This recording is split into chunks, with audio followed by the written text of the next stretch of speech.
When Elena faked illness again and called Gabriel away, our daughter tugged on his sleeve. "Daddy, the teacher said parents need to sign these." He was in a rush, so he signed the whole stack of papers without even looking, which is why he didn't notice that tucked in between them was the divorce agreement. From that moment on, I stopped caring about where Gabriel went or what he did for Elena. I even went so far as to like the social media post of their secretly taken wedding photos. For the first time, I interrupted Gabriel's explanation and calmly wiped the lipstick stain off his collar. Gabriel froze, with a thin layer of anger in his voice. "You're not mad?"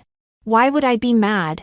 As soon as the 30-day divorce cooling-off period ends, I'll be free." Chapter 1. Gabriel was putting on his shoes while reminding me.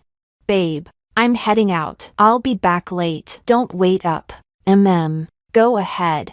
I cut him off lightly and got up to clear the dishes into the kitchen. Gabriel paused mid-motion. "You're mad?" "No, it's just going to rain tonight. Take an umbrella." I was being so considerate. It somehow pissed him off even more. What's with the passive-aggressive tone? Elena's asthma isn't something new, you know that. If I'm not there when she falls asleep and she wakes up unable to find her meds, what then? "You're right, so go." I lowered my gaze, wrung out the warm towel in my hand, and didn't look at him again. "She's sick, Laura. Can't you be more understanding?" Gabriel's voice trailed off as he saw the towel in my hands. "She's sick. And what? Emma isn't sick. Her fever just went down. And I've been staying by her side day and night. Where were you then? Why didn't you show up to say she's a patient too?" Talking about our daughter, I couldn't hold back a jab at Gabriel. Maybe he felt guilty. Gabriel opened his mouth, but didn't say anything. I walked around him, heading toward Emma's room. "Keep your voice down when you leave. Don't wake her." Gabriel said nothing. He just silently watched me wipe down Emma. After a while, he spoke in a low voice. "You and Emma both love osmanthus cake, right? I'll get some when I come back early tonight." I didn't respond. Gabriel stood outside the door in silence. He stood there so long. I thought maybe, just maybe, he'd stay with me and Emma tonight. Then the phone rang. I heard soft sobs from the hallway. Gabriel sighed and left in the end. The osmanthus cake was sold in the south part of the city, far from home. Back when we were dating, he used to line up before dawn and rush over to deliver it to my dorm before class. But now, even if Emma begged, he'd just press his fingers to his temple, exhausted and impatient. "Daddy's really tired. Next time, okay?"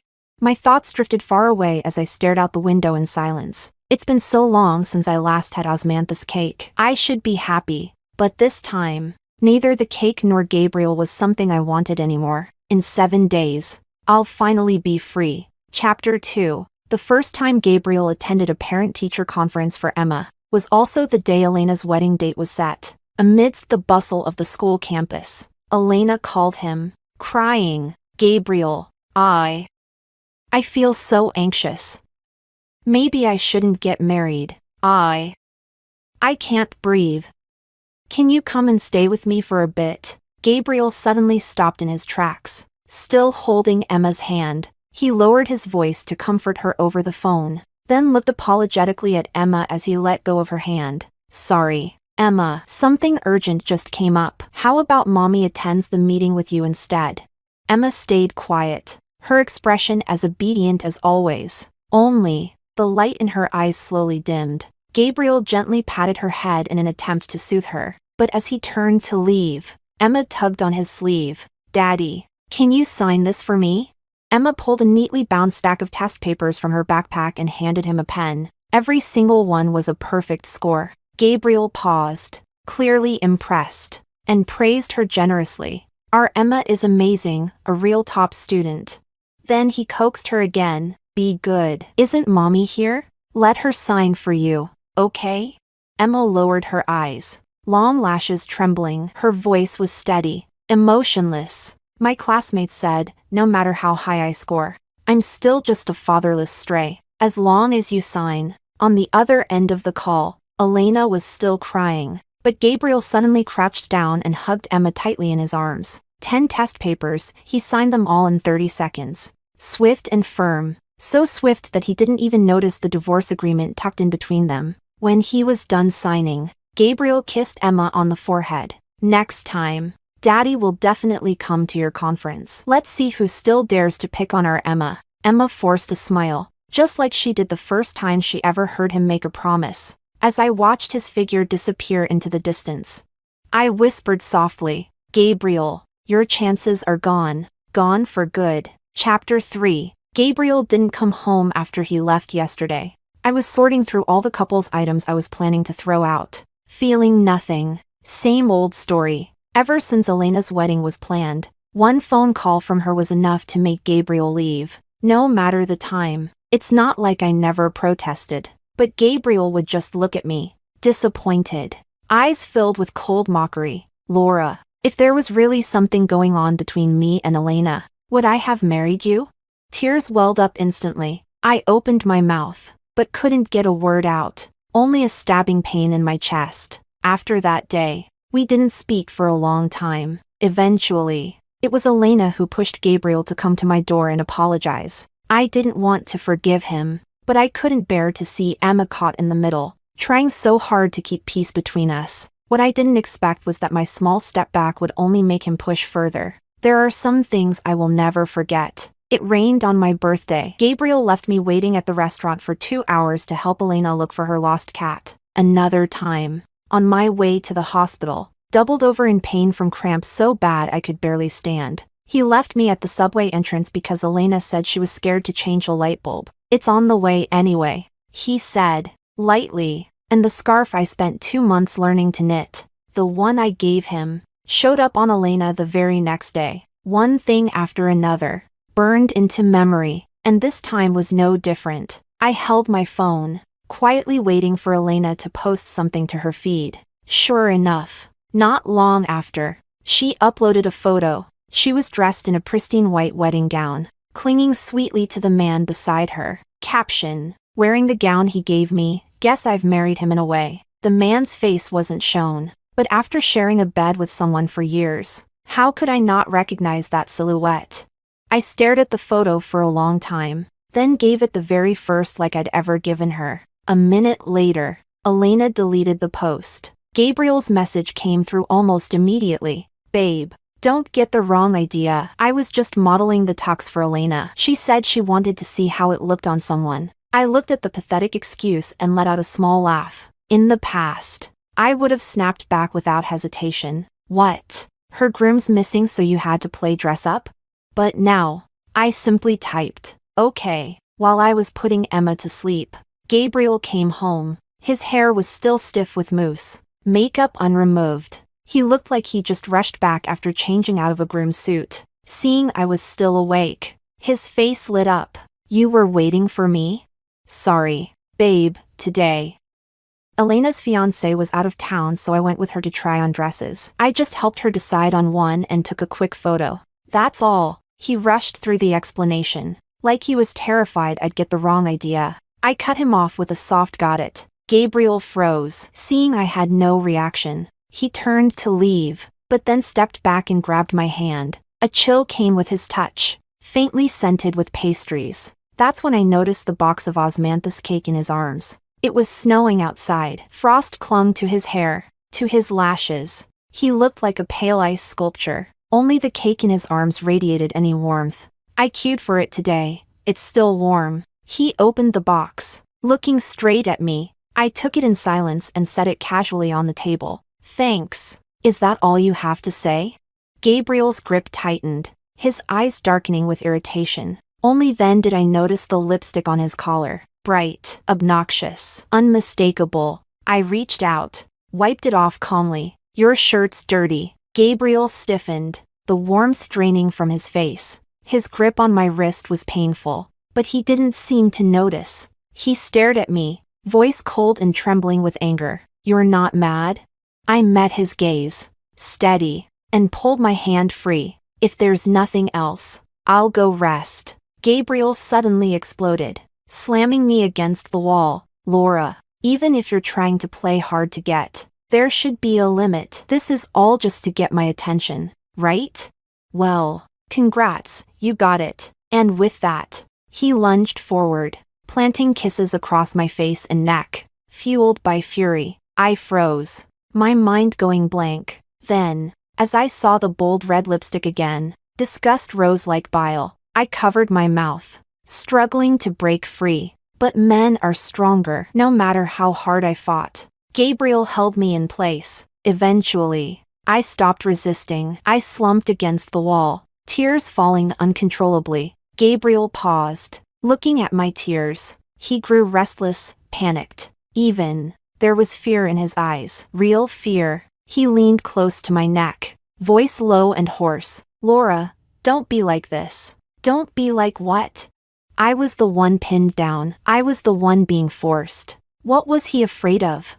The phone rang. It was Elena. Gabriel stared at me as he answered. She was crying again, breathless and saying she was scared. Gabriel didn't look away from me, his tone firm but pleading. Tell me to stay, Laura. If you say the word, I said, go. I looked away and gently cut him off. Don't keep her waiting. Gabriel stared at me, then suddenly laughed. Voice harsh. Fine, Laura. Real impressive. He threw the cake on the floor and left without looking back. The delicate pastries shattered, pieces everywhere. I stared at the crumbs, exhaustion washing over me. He forgot I used to beg him to stay. All I ever got in return were accusations, immature, overreacting, cold-hearted. This time, I was done. I wouldn't beg anymore. Now, I was everything he asked for: understanding, gracious, kind. So why was he the one who was upset?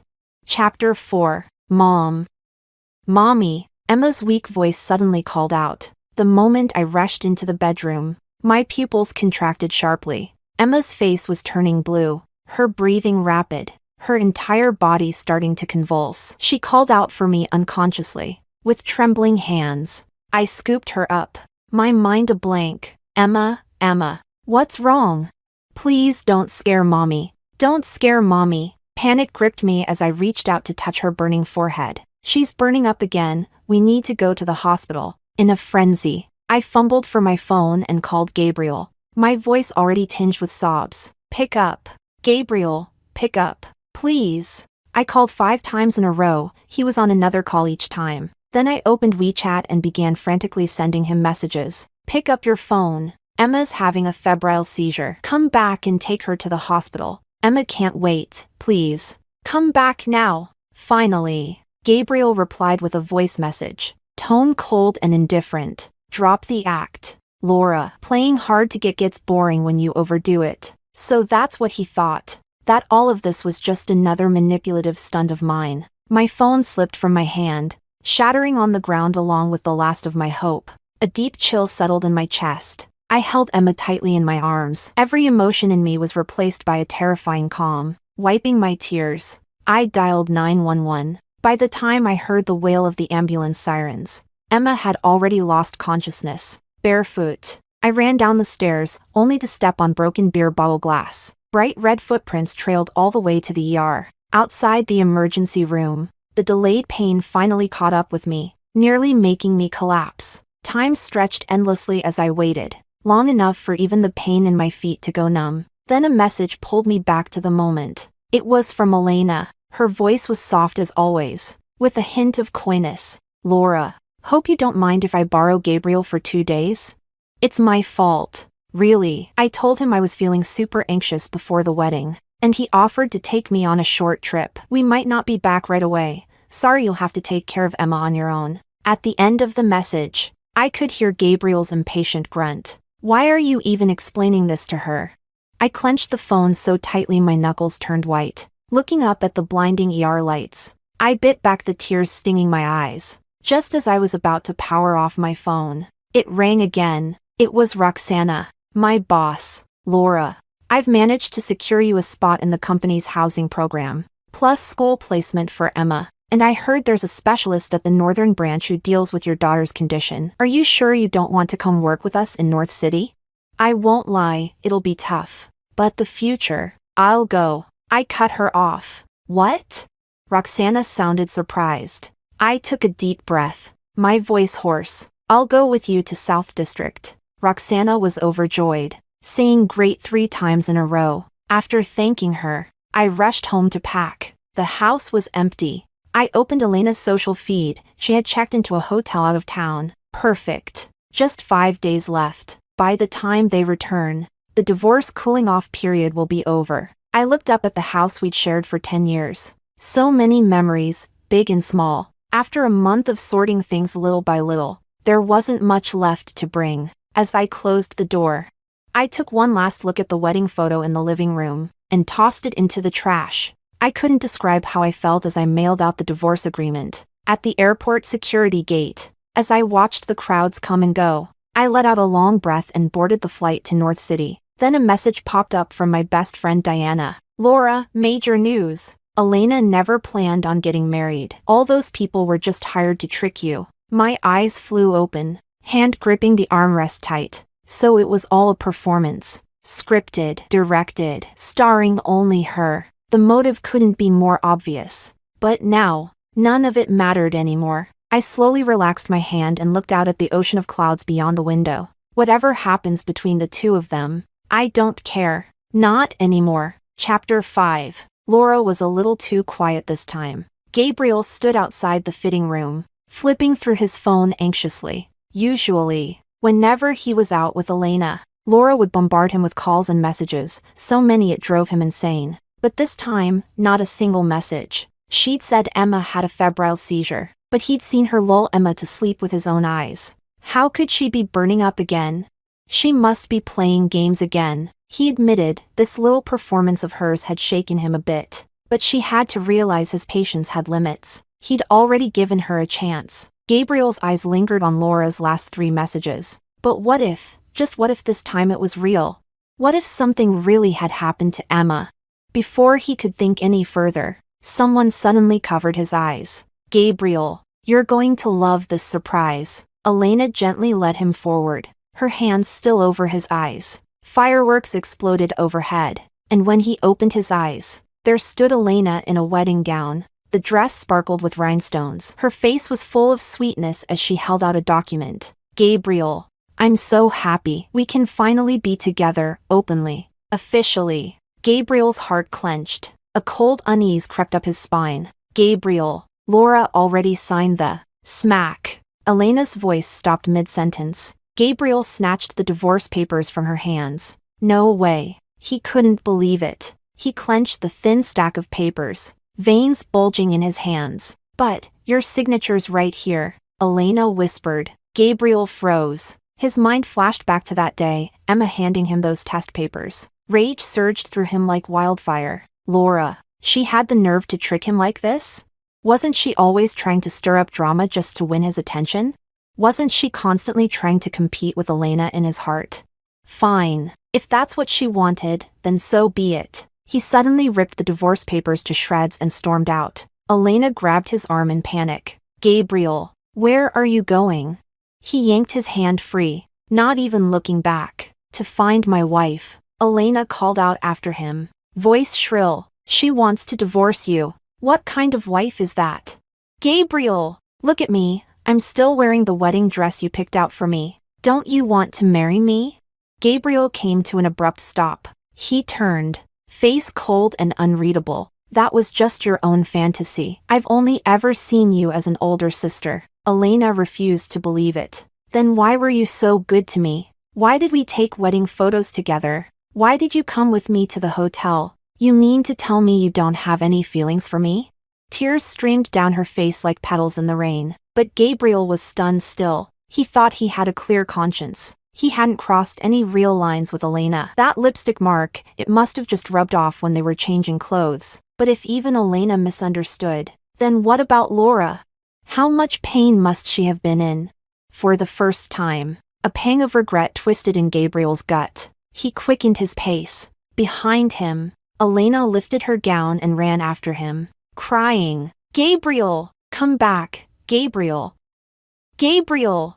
But he didn't stop, and he didn't have time to question why Elena would stage a fake wedding to trick him. All he could think about was getting to North City, getting Laura back, making her see the truth, that she was his wife, and always would be. When Gabriel called, Emma had just entered the operating room. I glanced at the screen and hung up, but he kept calling again and again. Roxana was sitting beside me. She already knew what had happened. When she saw Gabriel's name flashing across my screen, she rolled her eyes. Girl, I swear, don't you dare go soft. Men like that? They'll do anything to trick you into going back. You hear me? Don't fall for it. I smiled faintly and powered off my phone. Don't worry, I won't. Roxana turned her gaze back to the hors d'oeuvres, frowning a little. I heard the specialist just came back from overseas. Super hard to book. I was about to pull some strings, but the moment they heard your name, they agreed to take the case. Do you know someone here? I blinked in confusion. Didn't you arrange it? Roxana looked puzzled too, but the mystery didn't last long. The doors to the operating room opened. A man in a white coat stepped out, composed and calm. He extended a hand toward me. It's been a long time, Laura. I looked at his eyes, at the familiar lines of his face. For a second, it felt like I was dreaming. I reached out my hand. It's been a long time. Jack. Chapter 6. Jack was the son of my high school Chinese teacher, and also my ex-boyfriend. He had always been that kind of person, the golden boy, born under a lucky star. Like every middle-aged teacher, my Chinese teacher loved talking about her child in class, about how mature he was, how brilliant, how proud she was of him. Some bold girl once teased, "Teacher, is he handsome?" The others laughed. You seriously don't know? That's Jack, senior in class 3. Before they even finished, the girl's face had turned red. Jack. I twirled my pen, thinking not of the worn-out photo of him on the honor roll, but the score under his name, blindingly perfect. Later, we ended up at the same university. To my surprise, he remembered me too. Laura from class 1, the cheat code student, right? My mom talks about you all the time. I was a little flattered, but not entirely shocked. After all, I'd always been one of those so-called model students parents love to brag about. People who shine are often drawn to each other. Naturally, we got together. He was everything you'd expect, gentle, well-mannered, never crossed any boundaries. That sense of restraint made me feel safe, but also distant. To others, we were the perfect campus couple. Everyone said he adored me, but I never felt it. Like magma beneath a sheet of ice. No matter how intense the love, he never said out loud. All I could feel was that cold surface above. Then he left to study abroad, and the ice finally cracked. We were both smart. No need to say it out loud. So, even our breakup was clean and graceful. Later, I met Gabriel, and Jack and I never contacted each other again. We went our separate ways for years. I never thought we'd meet again like this. Outside the hospital room, I tried to collect myself, but all I managed to say was dry and awkward. Thanks. Jack gave a faint smile. No need. Just doing my job. I looked at Emma lying in bed, my worry rising. My daughter, don't worry. The surgery was a success. As long as she rests and recovers, she'll be fine. That's a relief. The heavy weight in my chest finally eased. I let out a long, shaky breath. Thank you, you really helped me. If you ever have time, can I treat you to a meal? Jack hesitated for a moment. I instantly felt embarrassed and added, it's fine if not, you're probably really busy. Jack smiled again. I'm not. I've got time. Before I could say anything else, a cold, angry voice cut in. So this is why you're so eager to divorce me. You've already found someone new. I turned. Gabriel stood nearby, expression dark as ever. And you are? Jack asked, tilting his head. My ex-husband, I replied, completely unfazed. Gabriel's hands clenched at his sides, face clouded in rage. Laura, I haven't even agreed to the divorce yet. Ignoring him, I turned toward Emma's room, but Gabriel grabbed my arm. Laura, come home with me right now. I'll pretend none of this ever happened. I frowned. Let go. Gabriel acted like he didn't hear me and continued. I admit I neglected you before, but it's only because Elena was sick. She tricked me. I promise, this won't happen again. Are you done? I said quietly, then let go. I looked him straight in the eye. Laura, hey, ex-husband, Jack said with a smile, gripping Gabriel's wrist and pulling him away. his tone gentle but with unmistakable authority. Something about those two words, ex-husband, snapped a nerve in Gabriel. He glared at Jack, eyes bloodshot. Who the hell do you think you are? Laura's my goddamn wife. Jack looked down at him, calm and cold. Gabriel's height, 6 feet 1 inch, was impressive to most. But Jack stood even taller. When he stared someone down, he was like a looming mountain, unshakable, imposing. Gabriel's shouting was drawing stares from nearby. I felt a mix of embarrassment and anger. Quickly turning to Jack, sorry for the trouble. Jack's expression softened. It's fine, he said gently. Laura, your man isn't even dead yet, and you're already cozying up to another guy? Smack. I turned and slapped Gabriel hard across the face. Gabriel, if you have even a shred of decency left, go see your daughter, who just had surgery, instead of throwing a tantrum in a hospital hallway. And what right do you have to accuse me? Did you already forget about your precious Elena? Gabriel froze, Adam's apple bobbing in his throat. I didn't look at him again. I turned to Jack, whispered a soft sorry, and stepped into the hospital room. Chapter 7. Gabriel followed me into the room. The moment he saw Emma lying in the hospital bed, regret flooded his eyes. He opened his mouth, trying to speak, but finally only muttered hoarsely, I'm sorry. You thought I used Emma to trick you into coming back? I finished the sentence for him with a cold laugh. Gabriel parted his lips again but only lowered his head and repeated a quiet, I'm sorry. The room fell into dead silence. He stood behind me as I gently pulled up the blanket to cover Emma. After a pause, he said, I really only saw Elena as a sister. That lipstick mark, it was an accident. We were changing clothes and it just got on me. And going out of town with her, it was because you made me so angry that day. I just lost control. Got it. I cut him off lightly. Gabriel froze and frowned. Laura, I've explained everything to you. What's with the passive-aggressive act now?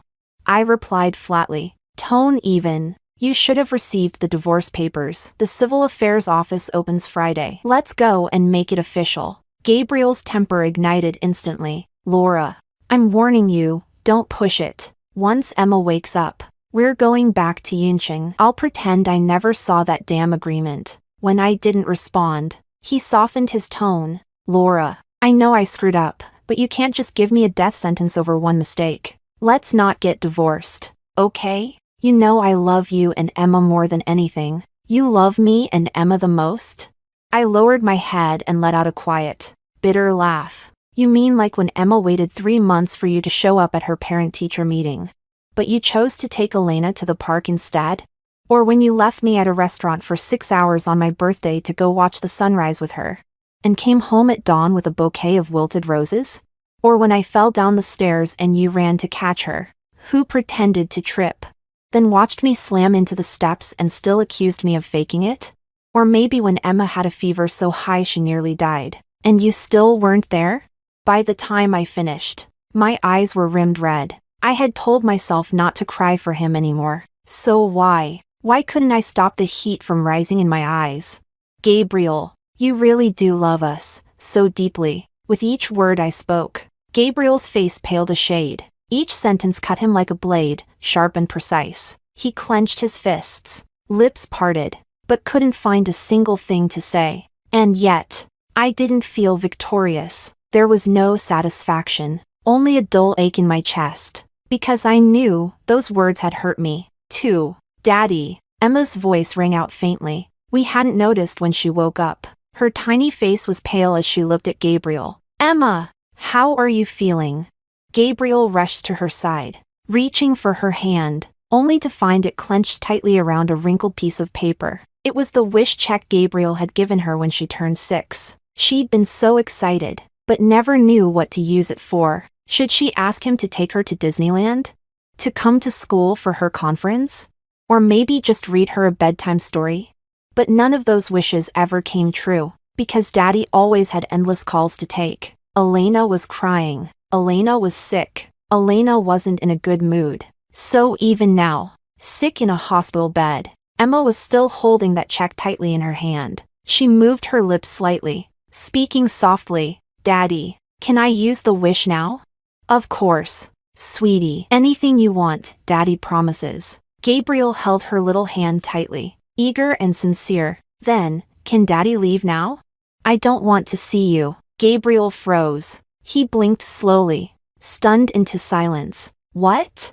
I, too, stood in place, staring at Emma in disbelief. My wish is for you to leave. I don't want to see Mommy cry anymore. I don't want to hear you two fighting. I just want Mommy to be happy again. Please. Daddy, don't make her cry anymore. The blood drained from Gabriel's face. He stood still as stone by her bed, a statue, lifeless. And that tiny scrap of paper, so small and light, suddenly weighed heavier than a mountain on his chest. Okay, Daddy, we'll do what you say. Gabriel's voice cracked. He forced a smile onto his face and turned to leave, each step heavy and slow. I couldn't hold it in anymore, holding Emma close.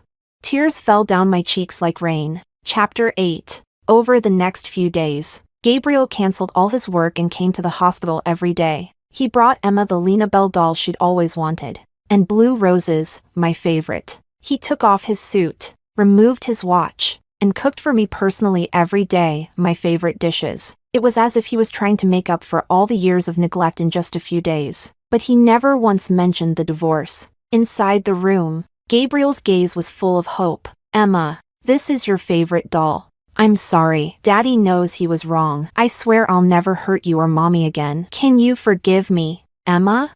Emma didn't respond. She took the doll quietly, eyes downcast. Thank you, Daddy. Her indifference stung Gabriel like a slap. Still, he forced a gentle smile. Okay then. Rest now. Daddy will come back this afternoon. In the hallway, Gabriel shoved a steaming bowl of porridge into my hands. Seafood porridge, I made it myself. The fish and shrimp were flown in from South City. You have a weak stomach. This should help you feel better. The aroma curled up warmly. Suddenly, I remembered the night I had stomach pain after working overtime till midnight. Gabriel had stayed home making shrimp dumplings for Elena instead of even bothering to call someone to bring me medicine. A sharp pain pricked at my chest. I looked down at the bowl and tried to hand it back. Thanks. I'm not hungry. When you have time. Let's go, Anne. Gabriel's eyes reddened. He cut me off, voice trembling. Laura, if you want a divorce, you'll have to do it without me agreeing. He looked at me, his handsome features tinged with desperation. Laura, I know I've been a jerk. I messed up badly. But how can you be so heartless? Not even give me a single chance to fix things? Didn't you say you loved me more than anyone? I sighed, not wanting to argue anymore. I turned to leave, and ran into Jack. I felt a little awkward. I didn't know how much he'd heard. Jack glanced at the porridge in my hands, then at Gabriel, and smiled politely. Actually, I'm a bit hungry. Laura, would you mind if I had that? The cafeteria seems to be closed right now. His tone was perfectly courteous, yet carried just a trace of pitiful charm. Gabriel gritted his teeth. That's for my wife. What the hell makes you think? Here. I quickly shoved the bowl into Jack's arms, like tossing away a hot potato. Gabriel's face turned crimson with rage, but Jack just smiled calmly. I ignored the tension between them and walked away. Gabriel chased after me, voice filled with wounded frustration. Laura, how could you give something I made for you to another man? He must have forgotten. When Elena first moved back, he said she was frail, and my cooking was better. Asked me to make nourishing meals for her. She didn't eat scallions, didn't like garlic, had a sweet tooth, and preferred bland flavors. He listed everything so carefully, terrified I might overlook her preferences. But now I gave his food away to someone else, and he acted like it was betrayal. What a beautiful double standard. I let out a cold chuckle and didn't answer him. For 2 full months, Gabriel stuck around the hospital. During that time, Elena called him over and over, begging him to come back. But Gabriel didn't budge. Finally, Elena snapped. She showed up at his company, found his assistant, and sent him a video message. In the video, she looked pale and weak, face streaked with tears. Gabriel, I know I shouldn't have lied to you, but it's because you've always been so important to me. I loved you too much. I'm sorry. These days, I've been punishing myself. I want to apologize to you, and to Laura, in person. But my heart feels worse and worse. I think I'm dying. I'm not asking you to love me back. I don't expect forgiveness. I just want to see you one last time. Will you come? Please, just come see me one last time. Gabriel looked away, fists clenching and unclenching. I sat peeling an apple for Emma, saying nothing. Silence thickened the room like fog. Then Gabriel gritted his teeth. Laura, wait for me. I didn't stop slicing, but the apple peel suddenly broke off in my hand. Before leaving, Gabriel tried to reassure me. This will be the last time I ever see her. I'll be back right after I handle it. All right. I nodded, smiled faintly, and shut the door. The days Gabriel was gone, I was constantly rushing between work and the hospital. So busy I barely ate. My stomach burned with pain. My vision swam. Before I even made it to the hospital entrance, everything went black and I collapsed. When I woke up, I was in Jack's office. He was sitting in front of me, watching closely. As soon as I stirred, he brought me a glass of water. I know you've been busy lately, but you still have to take care of yourself. I'll check in on Emma from now on. You just focus on work. His tone was natural, but there was a gentle warmth that felt out of place. I wasn't a naive girl. I knew exactly what he meant. Honestly, I had Jack to thank these days for helping take care of Emma, for giving me a sliver of breathing room. I hesitated for a moment, then said, Jack, as you can see, I just came out of a failed marriage. I'm not really in a place to think about that sort of thing right now. Jack looked away, a little embarrassed. I know, don't worry about it. I just... Bang. The office door burst open. Gabriel stood there, windblown and furious. What the hell are you doing to my wife? Jack frowned. Mr. Jean, please close the door. Laura has a cold. She shouldn't be near drafts. Gabriel marched forward, placing himself between us. He smiled, tight and threatening. Thanks, but I'll take it from here. My wife doesn't need your concern. Jack let out a dry laugh. Funny, where was all this concern when you abandoned your wife and daughter for another woman? You've got the nerve to come back? I figured you were dead. You. Gabriel's face turned a stormy shade of gray. It looked like they were about to come to blows. I closed my eyes, exhausted, and said hoarsely, Gabriel, what's the point of all this denial? Let go. It's better for both of us. I won't. Gabriel's eyes turned red. He looked like a lost child. Laura, just give me time. I'll make everything right, for you and Emma. Please believe me. No one will ever love you more than I do. A sharp snort cut through the tension. Jack glanced at his watch, smiling faintly. Ex-husband sure likes making bold claims. Hope he doesn't sprain his tongue. Gabriel glared at him, eyes sharp like knives. Just as he opened his mouth to retort, Jack stepped forward. Ex-husband, please leave. This is my private office. Don't make me call security. He gestured calmly toward the door. The words ex-husband laced with icy finality. Gabriel gritted his teeth, fury in his eyes burning a hole through Jack. But in the end, he held it in. Laura, wait for me. I'm not giving up. Jack's smile didn't falter, but the look in his eyes screamed, get lost. Chapter 9. After Gabriel came back, he never left our side. Every time I brought up divorce, he would choke up, beg, apologize, swear he had completely cut ties with Elena. I remained unmoved. If he wanted to drag this out, then I'd drag it out with him. On the day Emma was discharged, I took her to Disneyland as promised. Gabriel followed a few steps behind, never too close, never too far. It was the happiest day of Emma's life, but no one expected what happened after we left. I was holding Emma's hand and didn't notice the silver gray car speeding straight toward us. Watch out! Gabriel's eyes widened in horror. He dropped everything and lunged at us. Everything slowed down. I watched, helpless, as the car drew closer. In that split second, a black vehicle came out of nowhere and slammed into the silver car, knocking it off course. Bang! The screech of metal crashing split the air. Gabriel pushed Emma and me backward just in time, shielding us as we barely escaped the impact. But he was hit head-on and thrown into the grass, unconscious. Smoke poured from the silver car, and behind the wheel, was Elena. As the police dragged her away, her face was full of sorrow, tinged with madness. We made a promise when we were kids. I was supposed to be your beautiful bride. Gabriel, you broke your word. How could your heart be so cruel? Jack stumbled out from another car, rushing toward me. Laura, are you okay? Before I could even speak, tears streamed down my face. My hands were shaking uncontrollably. Hold on. 9/11. They're almost here.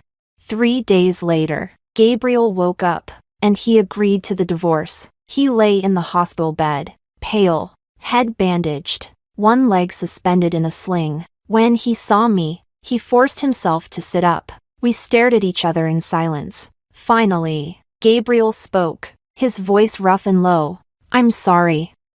I almost got you and Emma. He paused, struggling to suppress the lump in his throat. I know I messed up. I was selfish. Didn't want to let go. But now I realize all I bring you is danger and tears. I'm sorry. I won't hold you back anymore. I just want you to be safe. Let's get divorced. Outside, the sun was warm and bright. I suddenly thought of that afternoon in college. The first time he shyly asked me to be his girlfriend. His cheeks red. The sunlight back then had bathed him in gold, so radiant I couldn't look straight at him. From strangers to lovers, we had walked 16 years together. But even love sworn under the heavens could not escape becoming dust and scattered threads. I took a deep breath, pushing back the sting in my eyes. Okay, Monday, at the civil office. I'll be there. Gabriel's eyes reddened instantly, his voice trembling. Laura, can I hug you one last time? My steps faltered, but I didn't look back. Get some rest. Behind me, silence. Then, a muffled sob. Chapter 10. Jack showed up the day I received the divorce certificate. His arm was still in a sling. Every step tugged at the injury, and he winced with pain, but his eyes sparkled with barely contained joy. Congrats, Laura. You're officially free. I sighed. And you're officially running around when you're supposed to be resting. I said it like a complaint.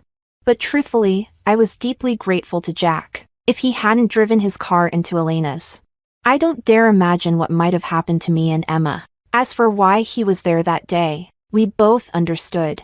No need to say it. I didn't reject Jack's feelings, but I also couldn't throw myself into another relationship so soon. Jack seemed to read my mind. No pressure. I meant it when I said, I'm willing. All these years apart, not a day passed without regret. To be honest, I came to your wedding that day. That's when I realized my lack of expression had cost me the one thing I couldn't afford to lose. I won't lose you again. I raised my brows, surprised. Oh yeah? And what are you planning to do about it? Jack held up a book in his hand. The cover read, How to Be a Good Husband and Father. I rolled my eyes. Dream on. You want to be my kid's stepdad? Get in line. That's what I'm doing, isn't it? Working my way up. Jack's lips curved into a subtle smirk. I couldn't help but laugh. The trees on the street swayed in gentle green, and in the soft breeze of spring, I began again.